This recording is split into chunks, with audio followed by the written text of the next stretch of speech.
Hey guys, ఇవాళ నేను మీకు ఒక కొత్త హెయిర్ టూల్ చూపించాలనుకుంటున్నాను which I use it more often. అదే డర్మా స్టాంప్. మీరు డర్మా రోలర్ గురించి వినే ఉంటారు, బట్ ఇది డర్మా స్టాంప్. కొంచెం డిఫరెంట్గా ఉంటుంది. రోలర్ పేరుకు తగ్గట్టు రోల్ అవుతూ పని చేస్తుంది, బట్ డర్మా స్టాంప్ మాత్రం లిఫ్ట్ అండ్ స్టాంప్ ఈ ప్రాసెస్లో చేయాలి. దీంట్లో మనకి అడ్వాంటేజెస్ ఏంటంటే మనకు నచ్చిన సైజులో మనం పెట్టుకోవచ్చు. వీటిలో డిఫరెంట్ సైజెస్ ఉంటాయి, కానీ మీ హెయిర్ నీడ్స్కి తగ్గట్టు మీరు సైజ్ చూస్ చేసుకోవాలి. నేను 1.5 mm సైజ్ పెట్టుకుంటున్నాను నా హెయిర్ నీడ్కి తగ్గట్టు.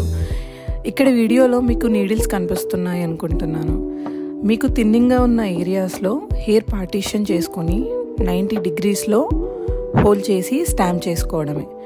ఇది స్కాల్ప్కి టైనీ పంచెస్ చేస్తుంది. ఇది వీక్లీ 1 to 2 times మాత్రమే చేసుకోవాలి, ఎందుకంటే స్కాల్ప్కి హీల్ అవ్వడానికి టైం అండ్ రెస్ట్ ఇవ్వాలి. దీనివల్ల మన స్కాల్ప్కి బ్లడ్ సర్క్యులేషన్ సరిగ్గా జరుగుతుంది.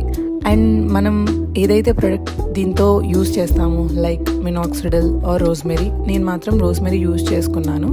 అది కూడా స్కాల్ప్కి బాగా అబ్జర్వ్ చేసుకుంటుంది అండ్ మీ హెయిర్ ఫాలికల్స్ని కూడా స్టిమ్యులేట్ చేస్తుంది. And the final step, derma స్టాంప్ని శానిటైజ్ చేయడం మాత్రం మర్చిపోకండి. హోప్ ఈ వీడియో మీకు హెల్ప్ చేస్తుందని. See you again, bye.